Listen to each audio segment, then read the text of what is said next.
얘기를 할 거예요. 제가 아무래도 주말에 주말 동안 실험 세팅을 다 같이 조교들이랑 하고 나서 주말 동안에 이게 예비 실험이 안 되기 때문에 월요일 날 하다 보니 항상 월요일 날 올려드리네요. 그죠? 실험이 잘못된 부분도 수정하고 하다 보니 자 그래서 화요일 날 시험판 같은 경우에는 좀 미안해요. 또 항상 늦게 올려줘서 자 어쨌든 이게 여러분들이 받을 결과지인데요. 제가 잠깐만 얘를 조금 올려드릴게요. 우리 실험 과정을 일단 그림으로 잠깐 그리자면 여러분들 뷰렛이 있어요.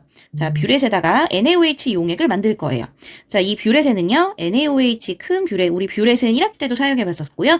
그 다음에 NaOH 몰롱도 용액 만드는 것도 해봤었어요. 자, NaOH 용액을 이 뷰렛에다 집어넣고 총 4회에 적정을 할 거예요. 표준화 2번, 1번 실험이에요. 위에 지금 나와 있는 표준화가 2번, 그 다음에 식초의 함량을 계산하는 실제 원래 필요한 본 적정이 2번이에요. 그래서 표준화 2번, 그 다음에 아세트산 적정을 2번을 할 건데 이 표준화는 표준 용액인 HCl을 이용해서 할 거고요. 이 HCl은 1몰롱도짜리로 만들어놨어요. 그래서 여러분들 테이블에 HCl 1몰롱도짜리가 있을 거고요. 그 다음에 얘는 식초가 있을 거예요. 그래서 적정을 총 4번을 1번 HCl 2번, 그 다음에 식초 2번을 할 건데 위에 뷰렛에 NaOH 용액을 이미 만들어서 부어놓았기 때문에 그냥 여러분들은 밑에 예전에 창문화법 적정인가요? 1학기 때 그거처럼 밑에 플라스크 4개 만들어 놓은 다음에 바로바로 하시면 돼요. 참고로 이 실험은 1인 1실험이에요. 자, 얘네들은 일단은 밑에 플라스크가 있겠죠. 그래서 코니컬 비커에다 집어넣을 거고요. 이게 첫 번째 또는 두 번째 코니컬 비커, 이제 여기는 이제 세 번째, 네 번째 코니컬 비커. 코니컬 비커를 좀 이상하게 그리긴 했지만 세 번, 네 번째 적정을 할 때 코니컬 비커에 넣을 거예요. 자, 첫 번째 실험에는 HCl 1몰롱도짜리를 집어넣을 거고요. HCl 몇 미리 집어넣을 거냐면 5mm만 집어넣읍시다. 식초도 마찬가지예요. 여기에 있는 우리 식초 속에는 아세트산 주성분이 있지만 어찌됐든 이 식초를 우리는 10ml를 뜰까요? 5ml 떠볼까요? 5ml? 5ml도 상관없고요. 나는 10ml를 할 거다 상관없어요. 왜냐면 어차피 계산된 값이 틀리기 때문에 계산은 다 결국은 계산하면 똑같은 값이 들어가기 때문에 왜냐면 왜 이런 얘기를 하냐면 여러분들은 이제 실험 그 방법을 적어갖고 오셨잖아요. 근데 박경호 교수님 동영상하고 우리 교재하고 좀 다르게 나와 있어요. 하지만 결국은 5ml를 하든 10ml를 하든 상관없으니까 참고해서 원하는 방법대로 하면은 비슷한 결과를 다 갖게 되니까 상관없어요. 자, 그런데 밑에 있는 산이 우리 표준화 과정 속에는 HCl이 들어가 있고 식초에 아세트산도 이제 5ml, 10ml 넣었는데 그냥 얘만 넣고 적정을 하면 아무런 변화가 없어요. 그래서 여기에는 페놀프탈레인 지시약이 들어갑니다. 그래서 각각에다 페놀프탈레인 지시약 들어간 거 2-3방울. 그리고 페놀프탈레인 인디케이터라고 약간 그 스포이드 달려있는 지시약병에 들어가 있어요. 이 식초를 넣은 병에도 페놀프탈레인 2-3방울을 집어넣습니다. 아, 근데 이게 10ml 넣고 5ml 할 때 조금 단점이 뭐냐면 양을 적게 넣으면 밑에 용액이 너무 작아요. 그래서 마그네틱 바 넣고 돌릴 때 조금 양이 좀 적을 수도 있어. 그래서 나는 그럼 5ml 말고 10ml를 넣을지 아니면은 뭐라고 할까요? 8mm를 넣을지 그건 여러분들 결정하시면 돼요. 제가 피펫을 드리기 때문에 피펫을 이용해서 하면은 아무래도 조금 더 해야겠다. 물론 양이 더 늘어나면 들어가는 양이 더 많아요. 하지만 이건 뷰렛으로 금방 넣기 때문에 큰 차이는 없죠. 그래서 요거는 일단 알고 가시면 되고요. 계속 이렇게 조금씩 들어가 있고요. 어쨌든 지시약까지 집어넣어요. 자, 지시약 얘기가 나와서 말인데 이 페노프탈레인 지시약은 산성이냐 중성이냐 염기성이냐에 따라서 반응이 다르죠. 색깔이 다르죠. 이 페노프탈레인은 우리 보통 산성 처음에는 HCl이든 식초든 다 산성이겠죠. 산성일 때는 무색을 나타냅니다. 그래서 처음에는 식초를 넣든 HCl을 넣든 무색의 색깔이고요. 나중에 여기에다가 뭐가 들어가요? NaOH가 반응을 하겠죠. 자, NaOH든 아니면 식초든 간에 자, HCl이 들어있는 용액에 NaOH를 집어넣으면 반응이 Na와 그 다음에 CL이 반응을 해서 NaCl 염이 만들어지고 H와 OH가 만나서 물이 만들어지죠. 이건 1학기 때 일반학 1에서도 나왔던 산염의 반응이에요. 자, 개수비를 보시면 양쪽의 화학식이 맞기 때문에 1대1이에요. 그래서 HCl과 NaOH의 몰비도 역시 1대1. 또 이번에는 식초 속에 있는 주성분인 아세트산인 CH3COOH가 그 다음에 이제 또 NaOH에 만나요. 그러면 이것도 마찬가지로 OH 하나가 H와 만나고 나머지가 똑같이 만나서 CH3COONA라는 아세트산 나트륨 만들어지고요. 그 다음에 물이 만들어져요. 이것도 역시 양쪽의 균형 반응을 맞추면 1대1의 반응이기 때문에 안에 있는 몰수, 밑에 있는 아래에 있는 몰수를 안다면 위에 있는 몰수와 1대1로 똑같은 양만큼이 필요하다는 걸 역으로 알 수가 있어서 그걸 가지고 계산하는 게 이번 실험의 목적이라고 생각하시면 돼요. 자, 일단 반응식이 1대1이라는 걸 보고 자, 그리고 위로 올라가기 전에 우리 NaOH 용액을 0.5몰 농도로 만들까요? NaOH를 0.5몰 농도로 만들고 실험을 하려면 1몰 농도로 만들어도 상관은 없긴 해요. 근데 1몰 농도로 하면 조금 진하기 때문에 이 식초 5ml, 10ml 할 때 되게 조금씩 넣어야 돼요. 그래서 확 넣다가 괜히 실험을 다시 해야 돼. 다시 하는 게 그렇게 어렵지는 않지만 다시 해야 될 수도 있고요. 그래서 이것도 마찬가지로 동영상과 우리 실험 책이 좀 달라서 0.5몰 농도 또는 1몰 농도 아무거나 하셔도 돼요. 저는 0.5몰 농도 기준으로 합시다. 자, 0.5몰 농도 하려면 이 NaOH의 화학식량을 제가 몰질량을 안 써놓으셨어요. 그래서 40g/몰을 실험 시간에도 알려줄 건데 일단 NaOH를 0.5몰 농도짜리 우리는 부피 플라스크를 드릴 거예요. 호리병처럼 생겼죠. 부피 플라스크가. 그리고 100ml짜리를 만들 건데요. 여기까지 선을 채웠을 때 용액의 부피가 100ml가 돼야 돼요. 즉 NaOH 고체와 그 다음에 물까지 포함해서 100ml예요. 우리 흡수분광법 할 때도 해봤었죠. 이 선을 넘으면 안 돼요. 자, 그러면 얼마의 NaOH가 필요한지 계산을 해볼까요? 0.5몰 농도기 때문에 몰/리터 몰농도를 몰/리터로 바로 바꿉시다. 조금 이상하긴 하지만. 그리고 100ml를 만든다는 거니까 얘는 리터로 바꾸면 0.1리터. 즉 0.1리터 곱하기 화학식량이 40g/몰이에요. 자, 이 리터만 얘는 두 개만 곱하면 필요한 몰수밖에 안 나오잖아요. 그래서 얘네들은 우리 몰수를 g으로 바꾸는 작업까지 필요해서 화학식량까지 곱해줘야 되고요. 0.5 곱하기 0.1 곱하기 40을 하게 되면 실제 필요한 NaOH의 양을 구할 수가 있고요. 그 NaOH의 양은 2g이라고 생각을 하시면 되겠죠. 그래서 0.5 곱하기 0.1 곱하기 40을 하게 되면 나오는 숫자는 2g의 NaOH가 필요하다예요.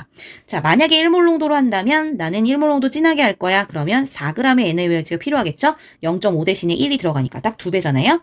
자, 그러면 만약에 0.5라고 해서 2g의 NaOH라면 이 2g의 NaOH를 여기다 집어넣을 건데 집어넣기 전에 고체만 집어넣다 보면 유산지 들어가고 하면 좀 힘들어요. 그래서 얘를 비커에다 넣으세요. 우리 지난번에 이것도 역시 흡수분광법 할 때 했던 실험 방법이죠. 비커를 올린 다음에 0점 조절을 해요. 즉 저울에 올리고 0점 조절한 다음에 여기다가 2g의 NaOH를 넣고요. 물을 적당히 채운 다음에 녹이세요. 자, 참고로 NaOH가 물에 녹는 과정은 발열 과정이기 때문에 뜨끈뜨끈해요. 이 비커의 일부 녹인 100ml를 다 넣으면 안 되겠죠. 이게 넘쳐요. 얘를 여기다 집어넣고 이게 주변에 있는 NaOH 씻어서 물을 더 넣은 다음에 최종 요 끝에 있는 데까지 물을 넣으시면 여러분들은 0.5몰 농도의 NaOH 100ml를 만들게 됩니다. 그리고 나서 100ml까지 다 채운 다음에 그 다음에 마그네틱 바를 넣고 돌리거나 또는 뚜껑을 닫고서 섞어주시면 용액이 만들어지겠죠. 그리고 나서 얘를 뷰렛에 다 집어넣을 건데요. 100ml이기 때문에 이 100ml를 여기다 다 채울 수가 없어요. 뷰렛에 넘쳐요. 그래서 우리 깔때기도 드렸어요. 깔때기를 이용해서 이것도 역시 깔때기를 이용해서 부으실 거고요. 부을 때 반드시 0으로 시작되는 눈금 위에 없도록 조심하셔야 되고요. 그 아래만큼으로 채우시고 아니면 딱 0까지 채우신 다음에 첫 번째 눈금, 나중 눈금으로 적정에 소모된 NaOH 부피들을 각각 기록을 하시면 됩니다. 자, 이게 뷰렛에 넣을 때 무작정 먼저 넣지 마시고요. 본인이 만든 NaOH를 한 2, 3ml 정도만 더 넣으신 다음에 뷰렛을 헹궈서 폐액통에 NaOH 버리고 그 다음에 즉 자기가 만들려는 용액으로 뷰렛을 씻어준다는 표현이 맞죠. 그리고 나서 실험을 하시면 더 정확하게 실험을 할 수가 있습니다. 자, 페노프달렌이 처음 무색이다가 NaOH가 똑 떨어지게 되면 얘도 마찬가지예요. 식초에 NaOH가 떨어지게 되면 산성이다. 산성이었던 애들이 염기네 하고서 이 페노프탈렌이 잠깐 분홍색을 띄었다가 다시 마그네틱 바가 돌아가면서 NaOH와 반응하거나 또는 아세트산이 반응을 하면서 중화 반응이 점점 일어나게 되겠죠. 그런 다음에 중화 반응이 일어나니까 우리 자꾸 염기가 소모될 거예요. 그래서 분홍색이 자꾸 무색으로 바뀌다가 적당히 1대1이 될 만큼에 들어가기 시작하면은 이 분홍색이 무색으로 사라지는 시간이 점점 길어질 거예요. 그럼 잠시 멈췄다가 돌려보고 한 방울 넣고 돌려보고 그러다가 더 이상 분홍색에서 무색으로 다시 안 바뀔 때, 즉 붉은색이 됐을 때, 얘네들은 지금 산성 무색만 얘기했는데 우리 염기성이 되게 되면은 NaOH는 붉은색을 띄어요. 약간 분홍색. 그래서 이 분홍색이 더 이상 무색으로 사라지지 않을 때까지 들어간 NaOH의 양을 측정을 하시면 되겠죠. 그래서 계산을 하시면 됩니다. 자, 위로 다시 가서 계산식을 한번 볼게요. 자, HCl의 표준 용액의 몰농도는 여러분들 1몰농도짜리로 만들어놨어요. 또는 병에는 원래 1노르말이라고 쓰여있는데 1몰농도짜리 똑같은 말이죠. 넣어놨고요. 이 HCl의 표준 용액 부피는 나는 처음에 5ml 하고 또는 10ml 할 거야. 상관없어요. 아무거나 하셔도 돼요. 그래서 본인들이 선택을 하시면 돼요. 몇 ml를 할까요? 5ml 합시다. 5ml. 자, 5ml 이렇게 넣었다고 칩시다. 2차 측정은 똑같으니까 이제 쓰지 않을게요. 자, 적정을 했더니 NaOH가 얼마가 소모됐대요. 예, 여러분들의 실험 수치를 넣으면 되겠죠. 그리고 나서 이 실험 수치를 통해서 용액이 계산된 몰농도를 계산을 하고 1차와 2차에 측정된 몰농도의 평균값을 구하면 이때 구한 NaOH의 평균 몰농도가 실제 나는 0.5몰농도로 만들긴 했지만 신이 아니고서는 이 0.5몰농도를 정확하게 만들 수는 없겠죠. 그래서 적정을 했더니 계산을 통해 뭐 0.49몰농도라던가 0.51 또는 그 앞뒤의 몰농도를 만들었으면 그때 계산된 몰농도 값을 이용해서 이걸 어디다 집어넣으시냐면 위에서 계산된 NaOH 평균 몰농도를 여기에다 집어넣으신 다음에 아세트산 함량을 구하는 계산식에 집어넣으면 돼요. 자, 그러면 1번에서 도대체 어떻게 하냐? 여러분들 계산식에 그 실험 영상이 있었죠. 우리 몰농도 배웠을 때 일반화학에서 MV는 M-V-가 있었어요. 어떤 물질의 몰농도 곱하기 부피를 곱하면 그 물질의 몰수가 나오겠죠. 자, 앞에 게 HCl의 몰수 구하는 식이었다면 얘네들은 1대1 반응이니까 NaOH의 소모된 몰수도 1대1일 거라 생각을 하고 결국 얘는 같다 이런 식으로 계산을 할 수가 있어요. 그렇게 되면 이론상으로 우리가 구할 수는 있어요. 몇 미리가 들어갔을지. 만약에 0.5몰 정도의 NaOH를 만들었다면 자, HCl 먼저 할까요? 자, 1몰 농도 곱하기 5mm로 그냥 해도 상관없어요. 그죠? 몰 퍼 리터 또는 미리몰 퍼 밀리리터이기 때문에 이걸 곱했을 때 나오는 숫자가 우리 지금 요거 원래 이거 얼마였어요? 우리 0.5몰 농도로 만들었죠. 만약에 0.5몰 농도로 정확하게 만들었다면 이게 같기 위해서는 부피가 몇 미리 들어가야 되겠어요? 10mm가 들어가면은 똑같이 양쪽에 여기도 5, 여기도 5 같게 되겠죠? 다시 얘기하면 내가 0.5몰로 만들었어요. 그러면 10mm 금방으로 들어가요. 근사치 10mm인데 어떤 학생은 NaOH가 더 진하게 만들어져서 10mm 이상이 나올 수도 있고 어떤 학생은 NaOH가 좀 묽게 만들어져서 10mm보다 작게 나올 수도 있어요. 그래서 10mm, 약 10mm 전후로 들어가기 때문에 여러분들이 적정을 할 때 NaOH를 한 뭐 8mm까지는 집어넣으신 다음에 그때부터는 뭐 속도를 조절하시거나 하면은 약간 그게 팁일 수도 있고요. 혹시 모르니까 5mm 정도 넣고 막 쭉 넣지 마시고 어느 정도 조절을 해서 마그네틱바 돌리면서 페노프탈레인 색깔을 잘 관찰하시면 됩니다. 이렇게 이론치로 10mm라고 했지만 여러분들이 0.5몰 농도를 못 만들었을 수도 있어요. 그래서 조심해야겠죠. 만약에 이게 1몰 농도다 그러면 여러분들이 0.5몰 말고 나는 1몰 농도짜리 NaOH를 만들었다면 우리 얘가 얼마 필요하겠어요? 그러면 얘는 똑같이 1몰 농도 만들었으니까 5mm가 들어가면 되겠죠? 그래서 5mm로 그만큼 5mm 전후로 들어갔다 이런 식으로 계산을 해도 돼요. 그래서 처음에 NaOH 만들 때 여러분들 이제 머리를 잘 굴려봐야겠죠? 나 1몰 농도로 하는 게 좋을지 0.5몰 농도로 하는 게 더 어떤 게 유리할지는 여러분들이 판단을 하시면 됩니다. 자, 그래서 계산된 몰농도가 만약에 뭐 0.5가 아니라 0.49 나오고 0.5 나오고 한다. 0.49라고 해볼까요? 공교롭게도 둘 다 49 나왔어요. 그럼 0.49 이런 식으로 쓰고 여기다 0.49 써도 되고요. 아니면 정확하게 잘 만들었어. 0.5로 나왔어요. 그러면 이 0.5를 여기다 써서 계산을 하겠죠. 일단은 우리 0.5로 하고 합시다. 그래서 첫 번째 계산식은 MV는 M-V-를 이용을 해서 NaOH의 평균 몰농도를 구하고 평균을 구할 것. 자, 그 다음에 두 번째, 우리 식초도 부피도 마찬가지예요. 만약에 NaOH를 0.5몰 농도로 만들었어요. 그럼 식초의 부피를 뭐 5mm 넣을 수도 있고요. 나는 아마 10mm 넣을 거예요. 상관없어요. 자기가 넣은 부피 또는 1차와 2차를 다르게 해도 상관은 없어요. 그래서 웬만하면 똑같이 하는 게 낫겠죠. 그래서 5mm, 10mm 계산하기 좀 쉽게 5mm에서 10mm 사이에 나는 5mm, 10mm 여러분들이 넣은 식초의 부피를 넣으시고 걔네들의 질량을 재셔야 돼요. 그래야만 식초 속에 포함된 아세트산의 질량 퍼센트도 같이 계산을 할 수가 있거든요.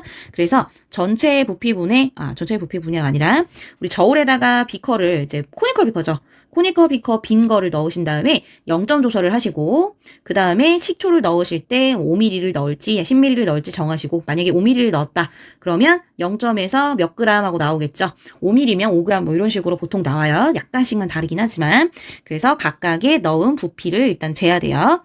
그 질량을. 그런 다음에 이 식초의 질량 만약에 식초의 질량을 5g을 넣었다고 칩시다. 이 5g 중에 식초가 아세트산, 주성분인 아세트산이 100% 들어가 있는 게 아니죠. 우리 식초를 보면은 막 5, 6%에서 10몇 프로 또는 20몇 프로짜리도 뭐 200식초 이런 애들은 좀 많이 들어가 있는데 아세트산 함량을 구한다는 건 과연 이 진짜 식초 5g에서 몇 프로만, 몇 g만 아세트산인지를 계산을 통해서 보고 그 다음에 아세트산의 질량 퍼센트, 즉 처음 넣은 식초의 질량이 만약에 5g이라면 10g이면 10g, 5g이면 5g 계산된 아세트산의 질량을 구해서 그 얼마인지 조마다 다르겠죠? 곱하기 100을 하시면 아세트산의 질량 퍼센트가 나오게 됩니다. 그래서 여러분들은 이 밑에 이제 계산을 따로 이제 하시면 되겠죠. 이게 어찌 보면 시험 문제일 수도 있고. 자, 적정에 소요된 NaOH 부피는 각자 구하셔야겠죠. 자, NaOH 부피는 적정을 총 4번 한다고 했어요. 1차 측정, 2차 측정. 그래서 처음 눈금 읽고 더 이상 분홍색에서 무색으로 변하지 않는 시점까지 들어간 부피를 일단 재고 그 다음에 아세트산 질량을 재거나 아니면 식초 속의 아세트산에 계산된 몰농도, 아세트산의 평균 몰농도까지 구하시면 됩니다. 우리 몰농도 구하는 거는 앞에서 말씀을 드렸고요. 자, 그러면 우리 하나만 더 할게요. 자, 하나만. 어찌 보면 이게 제일 중요한데, 자, 밑에 아세트산에 조금 위로 더 당기고, 지금 빨간색으로 바꿀까요? 자, 이 식초 속에 포함된 아세트산의 질량 퍼센트 보시면, 자, 아세트산이 만약에 0.5몰 농도짜리로, 자, 만약에 0.5몰 농도짜리 NaOH가 적정이 끝났으니 끝났을 때 10ml가 들어갔다고 칩시다. 자, 그러면 우리는 몰 농도 곱하기 몰수를 하게 되면 얼마? 이 몰농도 0.5 몰수가 아니죠. 부피 0.5 몰 퍼 리터가 보통 몰농도가 들어가니까 이 10ml를 바꿔도 되고요. 10ml를 그냥 0.01리터로 먼저 바꿉시다. 그럼 0.01리터가 되죠. 리터 없어지게 되면 0.5에다가 그 다음에 0.01을 곱하면 얼마가 나오냐면 0.005 몰이 나오죠. 다시 얘기하면 이 안에 우리 지금 얘가 적정을 했을 때 이 밑에 있는 아세트산과 식초죠. 식초 속에 있는 아세트산이 NaOH와 1대1로 반응하기 때문에 들어간 몰수가 지금 몰농도 곱하기 그 부피를 했더니 0.05몰이에요. 그 얘기는 밑에 있는 1대1만큼 반응하는 아세트산도 0.005몰만큼 있다는 얘기예요. 자, 위에서 여기에 지금 쓰여있는 60.05 보이시나요? 아세트산의 화학식량이 60.05라고 주어져 있어요. 그럼 이 몰을 질량으로 바꿉시다. 왜? 식초 5g에 진짜 아세트산이 몇 g인지 알아보기 위해. 자, 60.05 그램 퍼 몰을 곱하면 되겠죠. 곱하면 우린 아세트산의 몰수를 질량으로 바꿀 수가 있습니다. 그래서 곱하 붙이게 되면 0.005 곱하기 60.05를 곱하게 되면은 나오는 아세트산의 몰수는 질량은 0.3g이 되겠죠. 자, 그 얘기는 우리가 식초를 실제 5g을 떴는데 그 중에서 0.3g의 아세트산이 있다는 얘기고 여기다 곱하기 100을 하게 되면 실제로 0.3 나누기 5 곱하기 100 하면 얘네들은 약 6%의 아세트산의 식초 안에 6%의 질량 퍼센트만큼의 아세트산이 들어가 있다는, 즉 아세트산의 함량을 계산을 한 거예요. 자, 지금 일반적인 식초가 6, 7% 정도 돼요. 그러면 만약에 내가 0.5몰 농도를 만들었다면 한 10ml 조금 안 되게 들어가거나 많게는 더 들어갈 수도 있고요. 또는 1몰 농도짜리를 만들었다. 그러면은 이거보다 더 작게 또는 어쩌면은 2, 3ml 정도밖에 안 들어갈 수도 있고요. 이것도 한 7, 8ml밖에 안 들어갈 수도 있겠죠. 그래서 식초를 몇 %라고 되어 있는지 여러분들은 정확히 모르시기 때문에 어느 정도 제가 10ml를 기준으로 해서 일단 계산식만 써드렸지만 어찌됐든 살짝 역으로 계산하면 대략 몇 ml가 들어갈지 알 수도 있기는 합니다. 나머지 계산하는 거는 여러분들이 충분히 할 수 있으니까요. 일단 여기까지 설명을 마치도록 할게요. 좀 길어졌네요.